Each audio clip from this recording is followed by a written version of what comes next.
Bueno, yo voy a hablar de la geografía de la pobreza y la desigualdad.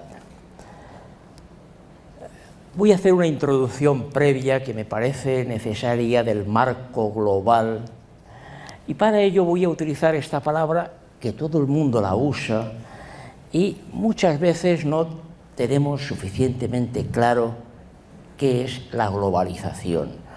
Porque antes utilizábamos una palabra que era la mundialización, la internacionalización, pero no, en realidad la globalización es la consecuencia de la caída del muro de Berlín en 1989 y como consecuencia de esta caída el capitalismo se globaliza. Con posterioridad a esa caída, a ese inicio de la globalización, se hablaba de globalización. En contraposición se hablaba también del auge frente a lo local, lo global, la localización, pero el mundo no era global y local, eso era una simpleza. En realidad el mundo, para analizarlo, hace falta verlo desde lo local a lo global y desde lo global a lo local para poder entender la realidad. Pero esa globalización, como dice el geógrafo Milton Santos, decía él, no es que la pusiera en duda ni que la rechazara, porque la globalización no es más que eso. El sistema capitalista globalizado dice que es una globalización perversa. ¿Y por qué perversa? Porque él se daba cuenta en 1986, tres años antes de la caída del muro, que iba a dejar fuera a muchos estados, a muchos países que por no estar subidos en la sociedad de la información quedarían excluidos.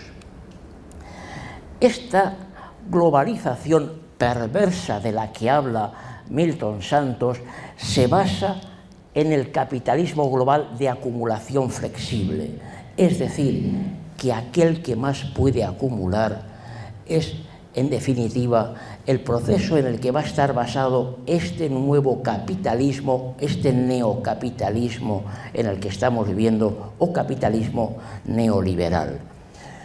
Una globalización de capitalismo de acumulación flexible no es más que de lo que cuando actualmente Bauman habla de la modernidad líquida, es decir, de una sociedad menos sujeta al control del Estado y más al control del capitalismo globalizado. Hasta la globalización, quien gobernaba el mundo era la tríada, una tríada que estaba organizada, compuesta por los Estados Unidos, Japón, la Unión Europea, y que eran de alguna forma los que controlaban la mayor parte del comercio, de los servicios, etc.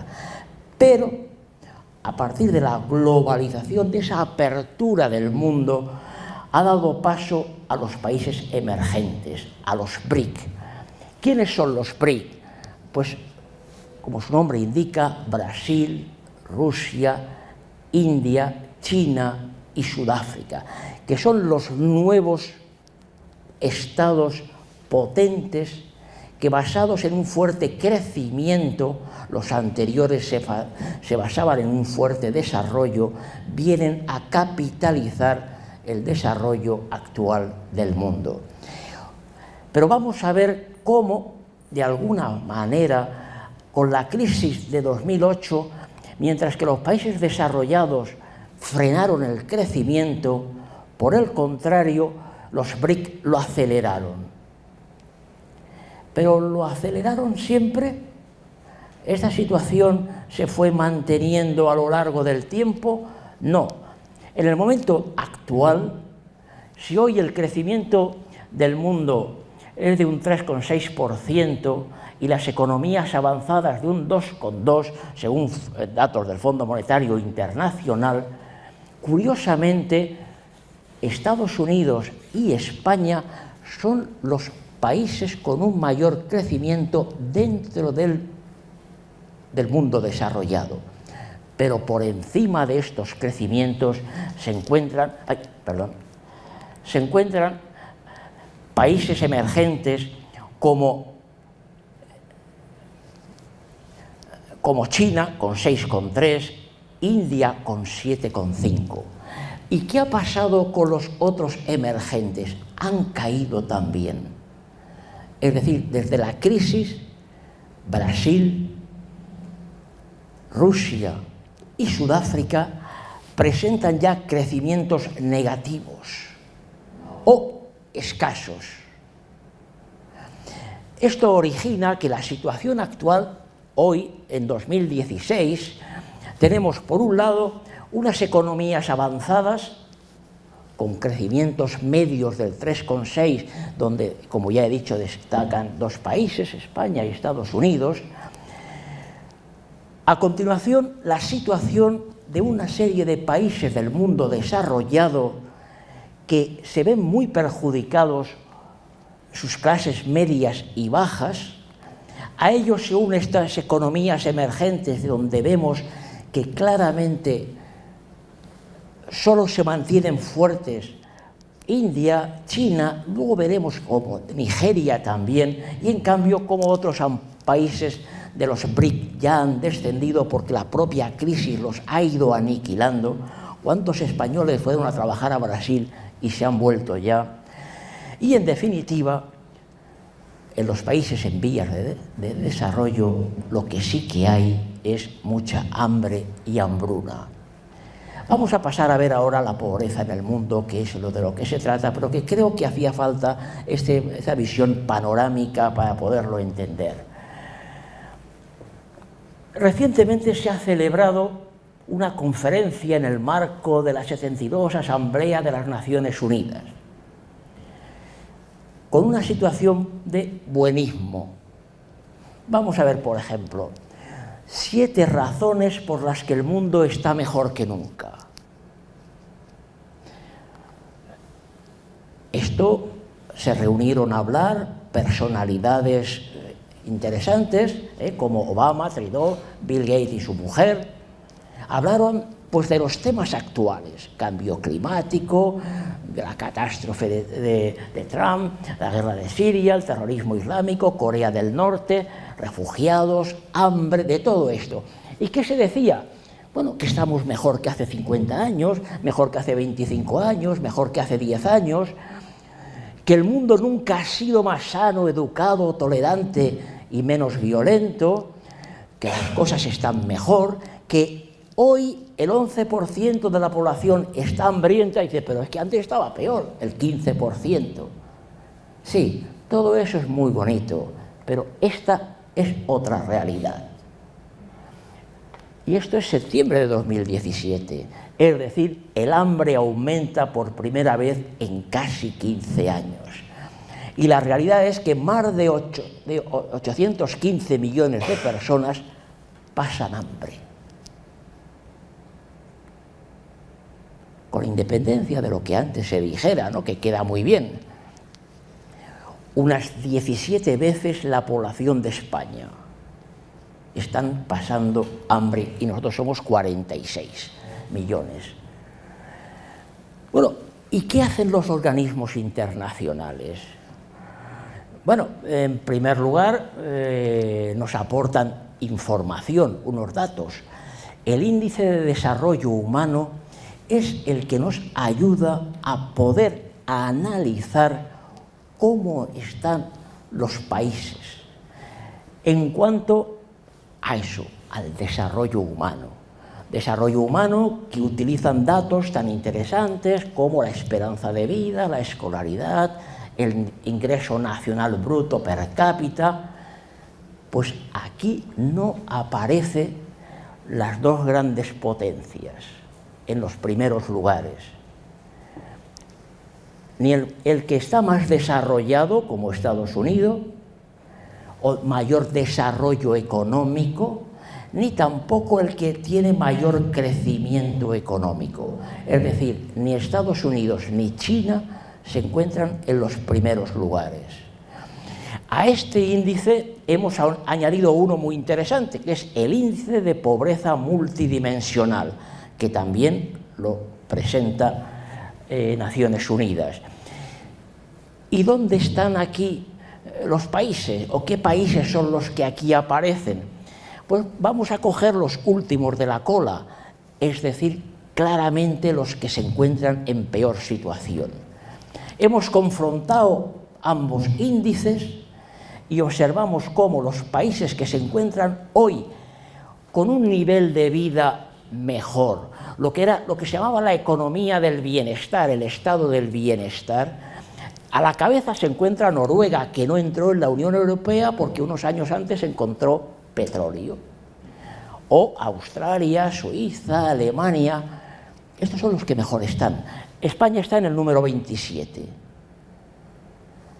¿Y quiénes son los que están peor en el índice de desarrollo humano más el índice de pobreza multidimensional? Pues República Centroafricana, Níger, Chad, Burkina, Burundi, Guinea, Sudán, Mozambique, etc. Es decir, estas son las dos caras actuales, la bella y la fea. Pero ¿solo hay pobreza en los países en vías de desarrollo? No, vamos a ir viendo cómo la pobreza está generalizada, pero tan generalizada como, por ejemplo, la pobreza urbana de los Estados Unidos. Ya desde hace años los pobres no los vemos en las calles de Nueva York, los retiraron, los apartaron, pero la segregación social de Estados Unidos está clarísima. Los nuevos guetos que se están originando de aquellos inmigrantes que no hablan el inglés, que no son blancos, con baja formación y baja cualificación laboral, y todo ello está dando lugar a un proceso de urbanización muy importante. Con la crisis del 2008 se ha agudizado esto en los países desarrollados, pero también las medidas de Trump que está tomando, o Trump, porque en cada lugar lo pronuncian de una forma, las medidas de Trump de desbancar, de eliminar todo aquello que pudo hacer bueno Obama por el bien de las clases desprotegidas, porque estos sí que no han tenido estado de bienestar social, el estar eliminando va a ir acrecentando cada vez más esa pobreza urbana. Y a esto unimos también el problema de la pobreza y la hambruna que vamos ahora a analizar. Una cosa es la pobreza. La pobreza es algo relativa. Si se juntan dos pobres, pues cada uno empezará. Pero una cosa es la pobreza y otra cosa es la pobreza absoluta. Es decir, el hambre y la hambruna, que vamos a ver dónde y en qué lugares se va desarrollando. Aquí tenemos un primer mapa de todo esto. Según la FAO, es el hambre. Y aquí está la hambruna, en los países de África. Se vuelve a concretar en este otro y en este donde África Central y el África Oriental, es decir, toda esta zona de África, se convierte en el pozo más negro actualmente. Hay luego otros espacios, el Caribe, todas las zonas que se van desarrollando y que vamos viendo cómo el hambre, en mayor o menor proporción, esas personas que no comen lo suficiente, está claramente desarrollado. Oxfam Intermón, en 2017, nos indicaba cómo la hambruna más la sequía se localiza en África y donde más de 20 millones de personas podrían morir de hambre en el continente. En el continente en general, no, en esta zona de África. Esta es la zona del hambre y de la hambruna. Una serie de países como Somalia, Kenia, Níger, Chad, Sudán, etcétera, son hoy los que presentan el mayor índice de pobreza, de hambre. Y Nigeria. Nigeria es curioso, es un país, Nigeria es un país con un nivel de escasez, de hambre, pero además es curiosamente un país que tiene un alto crecimiento económico. Es decir, es la dualidad que muchas veces se presenta en los países subdesarrollados. Unas zonas muy ricas y otras eminentemente pobres conviviendo en un mismo estado. El ejemplo de algo que siempre se vio pues, en África, en América, etc. Y aquí lo podríamos ver con el ejemplo este de Nigeria. Las Naciones Unidas, la Asamblea General, se han preocupado, se han venido preocupando, demuestra que a través de los distintos organismos y a través de distintas asambleas y eventos que se han ido organizando, pues les ha preocupado el tema de la pobreza. En 2000 objetivos de desarrollo del milenio, erradicar la pobreza extrema y el hambre, reducirla al 50% para 2015. Luego, unos años después, el futuro que queremos, en función de Río, con toda la trama medioambiental, la erradicación de la pobreza es el mayor problema que afronta el mundo. 2015, la Agenda 2030 para el Desarrollo Sostenible. Objetivo 1, poner fin a la pobreza. Objetivo 2, poner fin al hambre.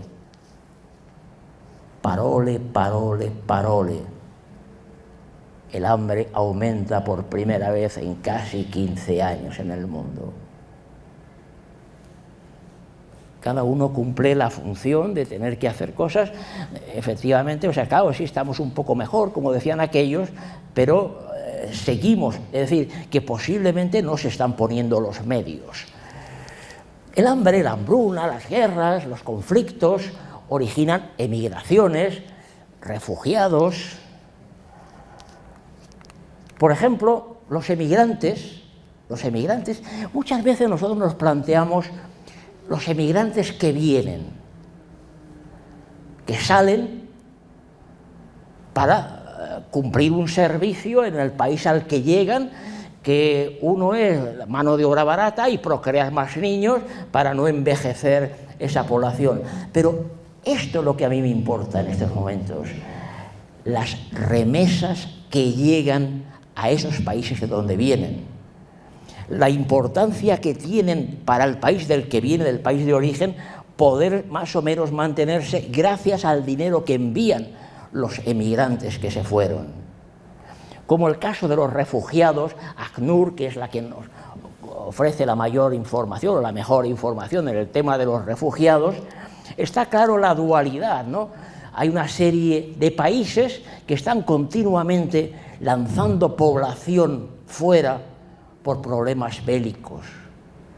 Otros países, como Turquía, se dedican a recoger los que pueden, pero también los que de alguna forma los países desarrollados le dicen, mira, preferimos que los recojas tú, que aunque no vas a entrar en la Unión Europea, pues bueno, más o menos ya te daremos otras prebendas, otras ayudas, tú recógelos, porque ellos lo que quieren es venir a Europa y no estamos por la labor de recibir a estos refugiados que salen huyendo de las guerras, del hambre, etc. ¿Cuáles son las causas de la pobreza? La deuda externa. Es imposible que en la situación en la que se encuentran estos países, con sus economías, puedan hacer frente a la situación que tienen. Por lo tanto, la solución, la condonación de la deuda. Lo que ocurre es que ni se les condona, ni se les perdona, y además lo que les dan los países desarrollados es pura calderilla para lo que ellos necesitan. ¿Cómo mejorar la vida de los pobres? En primer lugar, teniendo claro quiénes son los responsables. Y la responsabilidad cae claramente en las instituciones políticas. La solución en estos países sería, una vez reestructurada la situación, los microcréditos. Conozco casos recientes ahora en Nicaragua, etcétera, de cómo van resolviendo estos problemas en zonas donde no tienen nada y pequeños créditos que pudieran servir. Lo que pasa es que no son los países menos desarrollados los que son más ayudados. La ayuda internacional va normalmente a los países emergentes, porque estos son más rentables y pueden devolver las ayudas. Lo otro, más o menos, dice, bueno, esto que lo resuelva las ONG, que para eso están. Pues no, las ONG son un complemento, pero no son la solución, son los estados los que deben de resolver. Porque, por ejemplo, África, que es el continente con un mayor problema, África fue machacada, dividida, fragmentada, con un mapa y un cartabón, etc. Se dividió el Estado por parte de Europa, y cuando ya se libraron de los europeos, cuando ya primero los colonizamos económicamente, luego políticamente, ahora los han colonizado los chinos. Y los chinos, pues está ocurriendo lo mismo. También ahora la deuda que tienen con China pues es tremenda. ¿Cuál es la imagen social de la pobreza?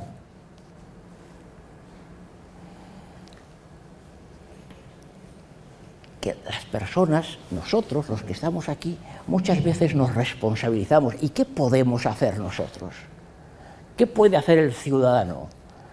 Porque luego muchas veces la propia ciudadanía no se fía ni de las ONGs, porque ya la gente está cansada de que les engañen. Si ya te engañan hasta tus gobiernos, regionales o estatales, pues cuanto menos estos organismos que no los conocemos. Cuando, lógicamente, no podemos perder de vista quiénes son los auténticos culpables de esta situación. Y, lógicamente, como siempre ocurre en esto, si hacemos una visión de género, si mal lo pasan los hombres, peor sufren las mujeres la pobreza en estos países. Vamos a ver ahora la pobreza y la desigualdad en España. Si nosotros vemos este gráfico donde se encuentran todos los países de la Unión Europea en riesgo de pobreza, lo que vemos es que los países con mayor riesgo de pobreza en la Unión Europea pues son dos países del este, Bulgaria y Rumanía, Grecia, Lituania, Italia, Croacia, Letonia y España. Es decir, todos estos países son los que hoy presentan una situación más negativa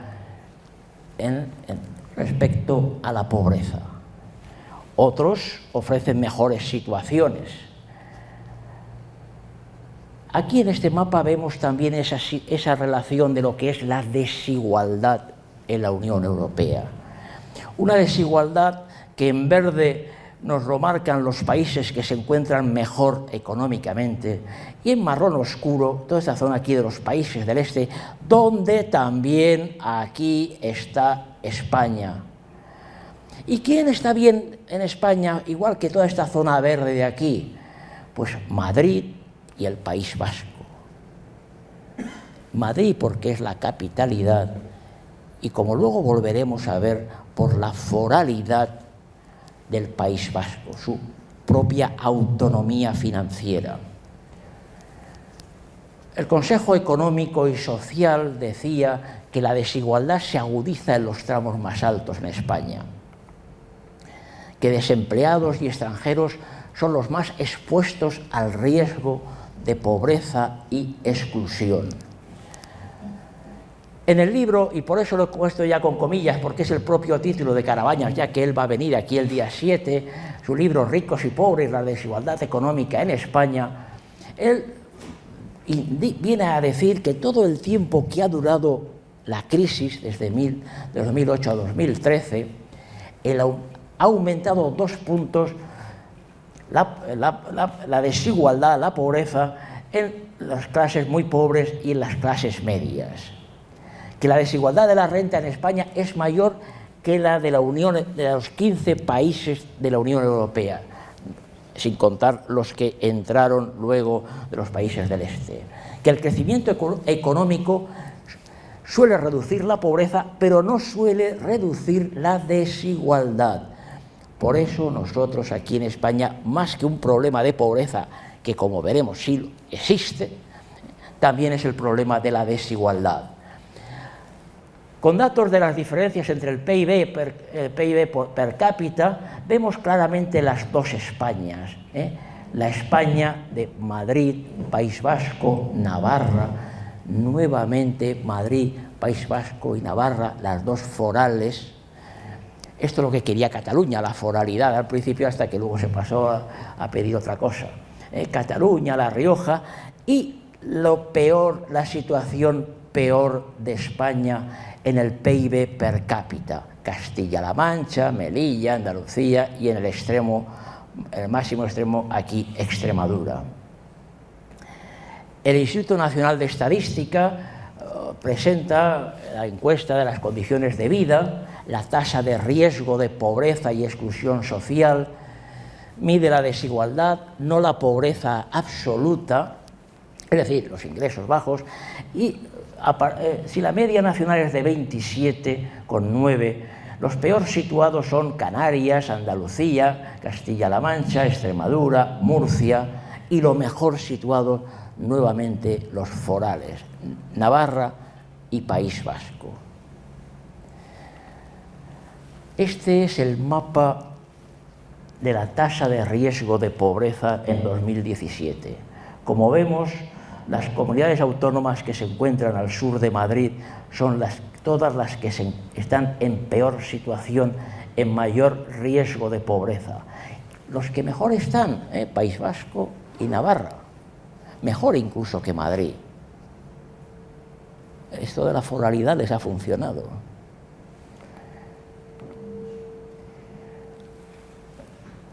En octubre de 2017, o sea, en este mes, el manifiesto de la Red Europea de la Lucha contra la Pobreza venía a darnos una serie de datos que conviene tener en cuenta. España es el tercer país de la Unión Europea donde más ha crecido el riesgo de pobreza desde 2008, donde más ha crecido el riesgo de pobreza. El porcentaje de españoles en riesgo de pobreza y exclusión se situó en 2016 en el 27,9%. En datos absolutos, 17 millones de pobres y 3 millones en pobreza severa. Esta es la realidad de España. Hay gente que dice, no, esto de los pobres era después de la guerra civil, cuando no teníamos que comer. Ahora no hay pobres, ahora todos vivimos bien. No, pues 3 millones o 13 millones son pobres. Bueno, hemos visto distintos indicadores, tasas, PIB per cápita, etcétera. Pero el estudio de la propiedad y su desigual distribución ha sido siempre un problema histórico en España. Yo me he dedicado a esto, a trabajar desde la geografía, la propiedad como elemento de ordenación del territorio. Y a partir de aquí, como otra aportación más, nos puede ayudar un poco a ver esa desigualdad, esa diferencia de España. Si hacemos una evolución histórica, veríamos que todo el proceso de concentración de las tierras, de la riqueza en España, fue como consecuencia de la reconquista, la repoblación. ¿Y qué pasó? ¿Cómo se llevó a cabo aquel proceso que consistió en ir expulsando a los árabes de norte a sur? Pues el resultado nos lo dijo el catastro de mediados del siglo XX, el catastro o los catastros, ¿no?, de Castilla y Aragón. La conclusión era que nobleza y clero eran los que acumulaban la mayor parte de la riqueza. Pero el siglo posterior, con el proceso de desamortización, no digo la desamortización, como Manuel Espadas indicaba. Hay que decir proceso de desamortización, porque son distintos procesos, el rural, el urbano, el civil, el eclesiástico, etc. Pues en esos momentos la gran beneficiada fue la burguesía que se apropió de las propiedades conventuales del clero y de las tierras de muchos municipios, que los dejó sin tierras, no para cultivarlas, sino simplemente para imitar lo que hacía la nobleza. Es decir, tengo aquí estas tierras para mi caza, tengo aquí estas tierras para mis vinos, pero no las pusieron en explotación y obligaron en el siglo XIX a que los trabajadores del campo, los que estaban utilizando sus tierras del municipio, tuvieran que emigrar a los núcleos urbanos. Y entonces, claro, llegamos a la República, a la Segunda República Española, y se dice, bueno, es que la solución de España pasa por la reforma agraria. La reforma agraria es necesaria para que puedan comer la gente del campo. Y de alguna forma no era más que volvieran aquellas tierras que habían pertenecido a los municipios y que la nueva burguesía, muchas de ellas no las utilizaba. Pero claro, a la reforma agraria le vino una guerra civil que lo único que hizo fue la contrarreforma. Conclusión, la España de Franco, el resultado fue que menos de un 1% de la población iba a controlar más del 50% de la superficie de una España agraria. Y esto tiene sentido decirlo ahora. Tiene sentido porque de aquellos lodos vienen estos polvos. O de estos polvos vienen estos lodos, como queramos. Porque las consecuencias las estamos viviendo ahora en la Unión Europea. La Unión Europea sigue las directrices de lo que se hace en Estados Unidos. En Estados Unidos se ayuda mucho, se subvenciona a la agricultura familiar, pero porque la agricultura familiar en Estados Unidos son grandes explotaciones. Y eso entonces la Unión Europea también lo hace, explotar a las grandes explotaciones. Claro que en España no hay grandes explotaciones familiares. Lo que hay son grandes latifundios heredados del proceso, es decir, unos pocos que tienen una gran concentración y unos muchos que no tienen casi nada. Y por medio no hay explotación familiar. El resultado, ante esa ausencia de explotación familiar, es que las ayudas de la PAC, que son fundamentales para la gente que se queda a vivir en el campo, en una España cada vez menos industrializada, que apuesta más por el turismo, pero que el campo es siempre la base para comer, los andaluces, los extremeños, etcétera, resulta que el 80% de las ayudas las reciben el 20% de los agricultores de salón. Es decir, todos estos señores son los que reciben las mayores y mejores ayudas de la PAC. Y los otros no reciben casi nada. Y el campo no se convierte en un receptor para poder situar a la población, a los jóvenes. Pero es que además trasladan su sede social a la castellana. En la castellana es donde se encuentran ubicados todos estos grandes propietarios, cada uno de ellos ubicados en estos lugares, pero que luego los mayores se concentran en Madrid. Como vemos, la propiedad siempre ha sido un elemento de ordenación del territorio, siempre ha habido una gran tradición en este estudio, hasta 1999, que con la Ley de Protección de Datos, muchos investigadores tuvimos que ir dejando de trabajar la propiedad porque no podías dar datos, nombres, etc. Yo esto lo resolví olvidándome de la propiedad y centrándome en el valor catastral, estadístico, municipal, etcétera, de toda España. Es decir, pasar a analizar la propiedad, pasar de la propiedad al valor catastral, tanto de urbana como de rústica de España. ¿De qué ¿De qué forma? Analizando la concentración de la propiedad, valor catastral partido por número de titulares, o riqueza catastral, valor catastral partido por superficie. Y hemos ido trabajando esta situación donde la concentración de la propiedad urbana aparece en primer lugar Madrid, Baleares, Navarra, Cataluña, en situación peor está el País Vasco. Luego la riqueza catastral urbana vuelve a aparecer otra vez Madrid, Baleares, Cataluña, etc.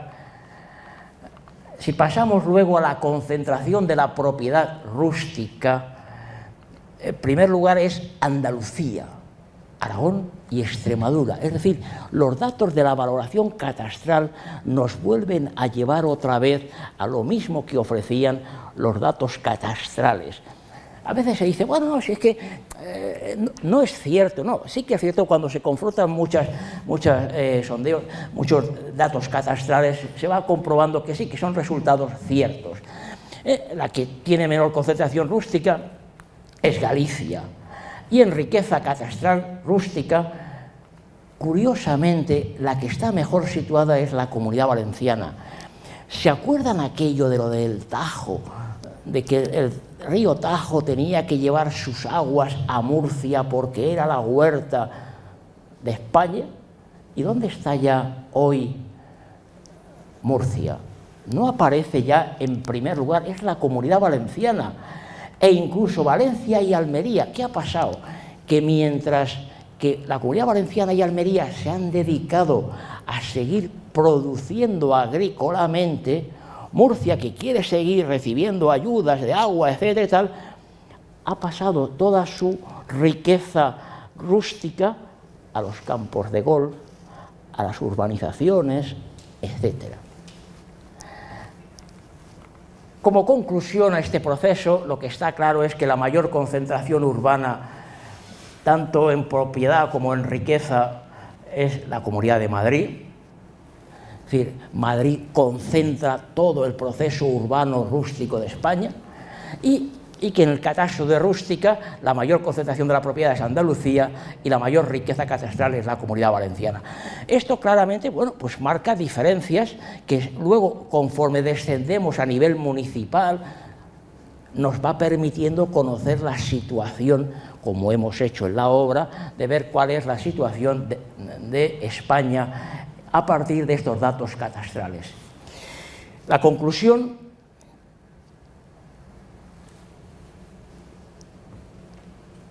la hambruna está lógicamente situada en esa zona de África Central, hambruna a la que se va a unir cada vez las pésimas consecuencias del cambio climático.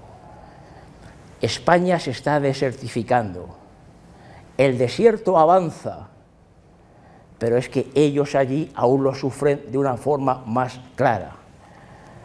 La pobreza se generaliza en el mundo no desarrollado y en el desarrollado, unos con hambre, otros con hambruna. Las clases medias y los jóvenes son los más sensibles en la desigualdad. Algunos dicen que no, que aquello de aquella frase de aquel famoso escritor de 1848, que los ricos cada vez más ricos y los pobres cada vez más pobres, que no, que eso no es verdad, etcétera, porque antes estaban peor. Bueno, antes estaban peor, pero hoy cada vez más esto se está produciendo. Antes no se veía tanto, ahora cada vez se está viendo más. ¿A quién hay que denunciar? Pues a los poderes políticos. Y he mostrado los indicadores que creo que han podido servir para poder analizar la situación de la propiedad, de la riqueza, del hambre, de la hambruna, y por lo tanto, muchas gracias.